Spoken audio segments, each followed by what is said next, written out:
नमस्कार। आइए बात करते हैं आपकी कनिष्ठा उंगली के बारे में। कनिष्ठा उंगली के द्वारा बुद्धि के स्तर को जाना जाता है।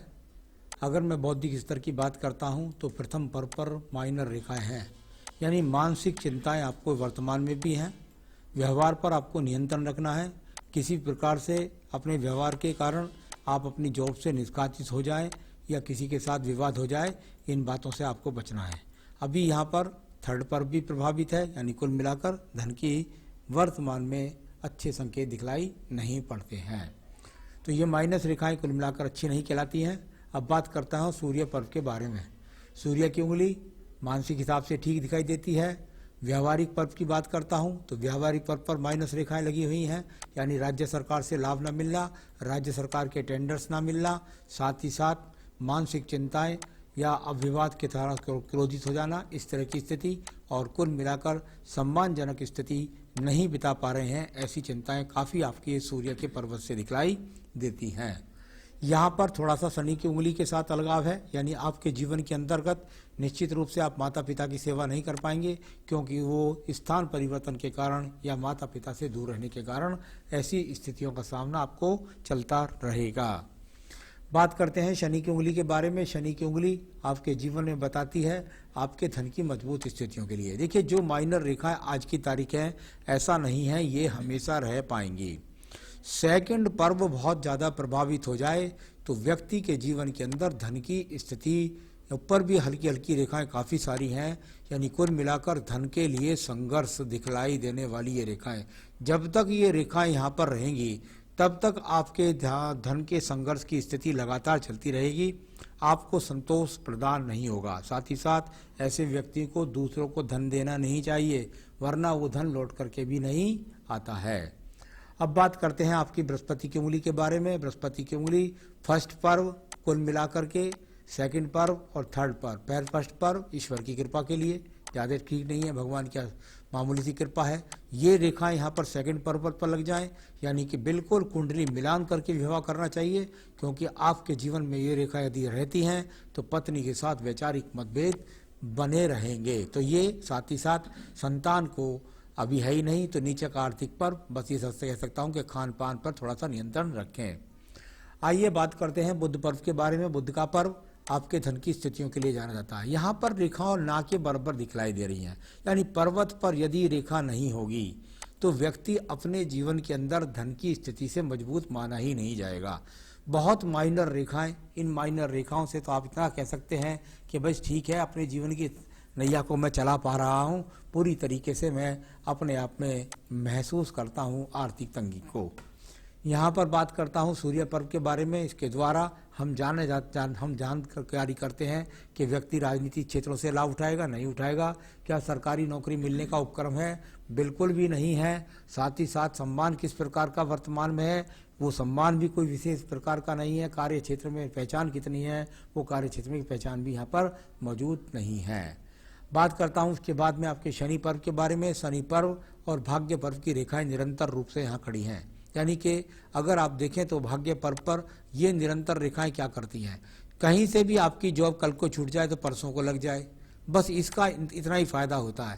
यदि मैं देखता हूं तो इसके अंदर कोई बहुत ज़्यादा यहाँ पर स्थिति इस प्रकार की नहीं है शनि पर्व पर जो मजबूत स्थितियों को दिखलाने वाली रेखा के रूप में जानी जा सके।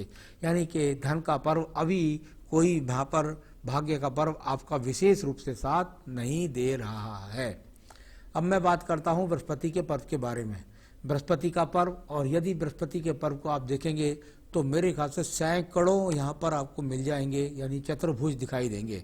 लेकिन ये चतुर्भुज नहीं है, ये जालियां हैं।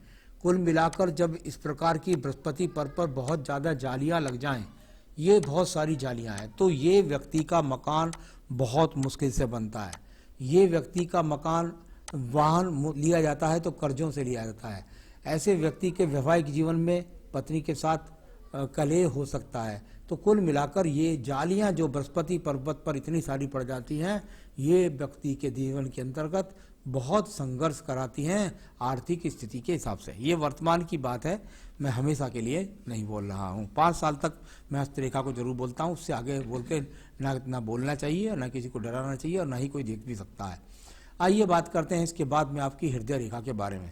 यदि आप हृदय रेखा को स्वयं देखेंगे तो आपको शुरू से लेकर आखिर तक एक बेलदार हृदय रेखा दिखलाई देगी। इसके क्या क्या प्रभाव होते हैं?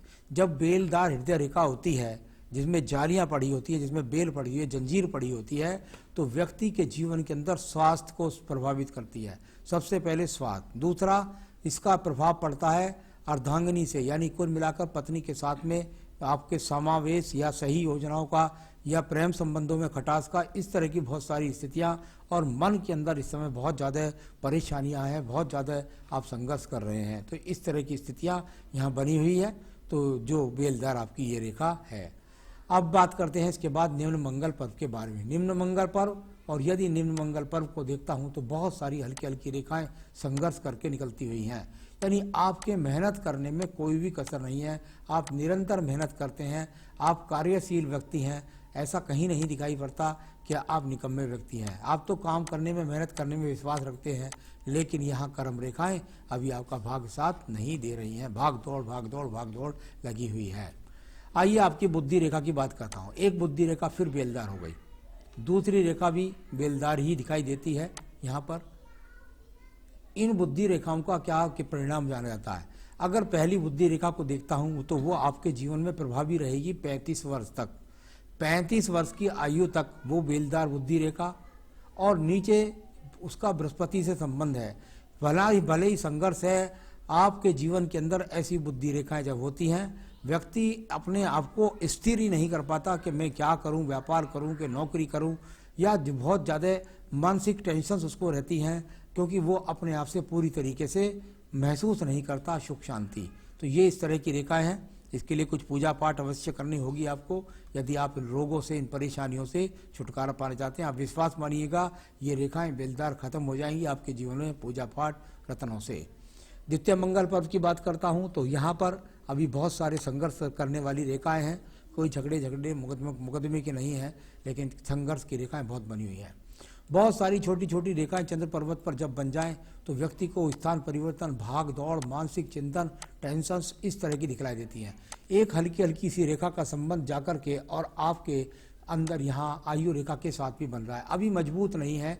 जब ये मजबूत बन जाएगा तो आपको विदेश यात्रा, आपको विदेश से संबंध करा करके आपको धन के आगमन पैदा करा देगा। तो ये योजना, व्यक्ति विदेश जाना चाहता है, धीरे धीरे रेखा बनती है, फिर एकदम मजबूत बन जाती है और आदमी विदेश पहुंच जाता है। इस तरह से इनको जाना जा सकता है। तो ये इस तरह की रेखा चंद्र पर्वत मानसिक। यहाँ पर अगर मैं नीले वाली इंक में देखता हूँ तो बहुत सारियाँ जालियाँ आपको दिखलाई देंगी। इतनी सारी जाली जब केतु पर्वत पर बन जाए तो व्यक्ति अगर व्यापार करने की सोचे तो नुकसान, यदि उसको कहीं दूसरी जगह पैसा लगा दे तो वहाँ से नुकसान, शेयर बाजार में पैसा लगा दे तो वहाँ से नुकसान, साथ ही साथ स्वास्थ्य भी खराब रहता है।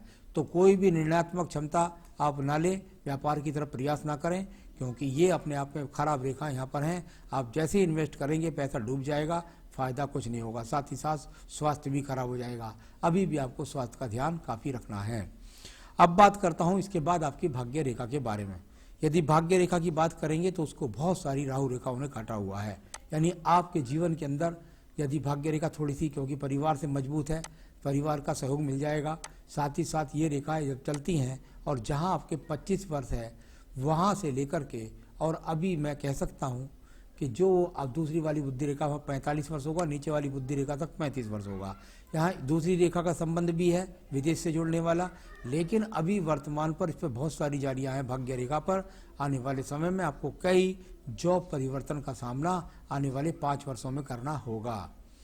मैं बात करता हूं इसके बाद शुक्र पर्व के बारे में। शुक्र पर्व संसाधनों के पर्व के रूप में जाना जाता है। संसाधनों के पर्व पर पूरे पर मार्वल्स वाली रेखाएं, जालीदार रेखाएं, और अभी अपने आप में संतुष्ट ना होकर के यहाँ पर ये पर्वत, फिर मैं बताता हूँ कि जब भी विवाह करें कुंडली मिलान करके करें, वरना पत्नी के साथ संबंधों में परेशानी का सामना करना पड़ेगा। आपके हिसाब से हाथ में 3 से 4 संतान रेखाएं दिखाई देती है, बाकी ये पत्नी के हाथ से ज़्यादा जाना जा सकता है। अब बात करते हैं आपकी यहाँ पर सीधा सीधा आपकी आयु रेखा के बारे में। आयु रेखा लगभग अगर मैं देखूं तो 35 वर्ष तक जालीदार रेखाओं से घिरी हुई है, यानी कि इसमें भी लगता है देखने में कि आपके जीवन में काफ़ी समय तक संघर्ष अभी चलने वाला है। और उसके बाद आयु रेखा तो उसकी चिंता नहीं, 78 वर्ष के आसपास है, तो आयु रेखा काफ़ी है। तो ये तो मैंने बताया आपको सारी रेखाओं का फल। अब मैं आपको बता रहा हूँ आपके सवालों के जवाब। मैं आगे किस फील्ड में सक्सेसफुल रहूंगा, अभी जॉब में मन नहीं लग रहा है, सैलरी भी कम है। मैंने आपको बताया कि आपकी बुद्धि रेखा में जाली, आपके हृदय के अंदर जाली, आपकी आयु रेखा के अंदर जाली। निश्चित रूप से आप आज जिस जॉब में हैं इससे थोड़ा बहुत पैसे में आगे बढ़ जाएंगे, पैसे की वो चिंता नहीं है, जॉब तो मिलती रहेगी निरंतर। परंतु जहां तक व्यापार बदलने का काम है, व्यापार में बिल्कुल मन न जाइएगा, और भी ज़्यादा आप परेशानी का सामना कर पाएंगे। कुल मिलाकर के अभी आपको एक ही जगह नौकरी करनी है स्थिरता के साथ में, उसमें स्टेप बाय स्टेप आपको जॉब मिलेगी बढ़ करके, और उनको आप करते जाइएगा। तो मन किस तरह प्रकार से लगेगा उसके लिए मैं आपको बता दूंगा। मन के लिए आपको पुखराज धारण करना पड़ेगा। तो सैलरी कम है, आज आगे ज़्यादा हो जाएगी, चिंता ना करें। आगे पढ़ाई करनी है या नहीं, बिल्कुल निश्चित रूप से इसके साथ में पढ़ाई आप कर सकते हैं यदि आप चाहते हैं, लेकिन जॉब मत छोड़िएगा कृपया करके, नहीं तो और ज़्यादा परेशानियों का सामना आपको करना पड़ जाएगा। तो साइड वाइज कर सकते हैं साथ। अभी मैंने बीटेक किया हुआ, बहुत अच्छी बात है, आगे साइड वाइज कर सकते हैं।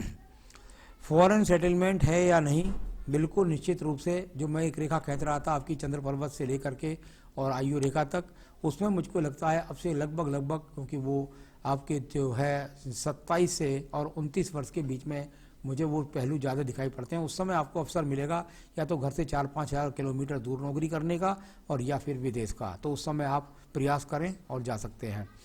बिजनेस करने का कोई योग आपके हाथ के अंदर नहीं बनता है, और अगर कोई बिजनेस कभी करना है तो अगर परिवार में हो रहा है तो पिता के साथ लगकर कर सकते हैं। आगे पैसे कमा पाऊंगा या नहीं, अभी देखिए इतना आगे तक बोलकर किसी को बहकाना कि आप माला माल हो जाओगे, आप करोड़पति हो जाओगे, आप करोड़पति हो जाओगे, ऐसा मेरा उद्देश्य नहीं रहता है। कुल मिलाकर के ये व्यक्ति अपने जीवन के अंदर किसी के आगे हाथ नहीं फैलाएगा, इसमें इतनी सामर्थ्य है कि स्वयं से कमाकर जीता रहेगा, और आगे निश्चित रूप से बढ़िया रेखाएं बनेगी और आपका उज्जवल जीवन होगा। आगे आने वाले 5 साल में आपको स्टेप बाय स्टेप काफ़ी संघर्ष है, और में सैलरी भी आपकी बढ़ेगी। शादी कब और कैसी लड़की से होगी, शादी आपकी जो हो इस समय दशा चल रही है, ऑफर जरूर आ रहे होंगे।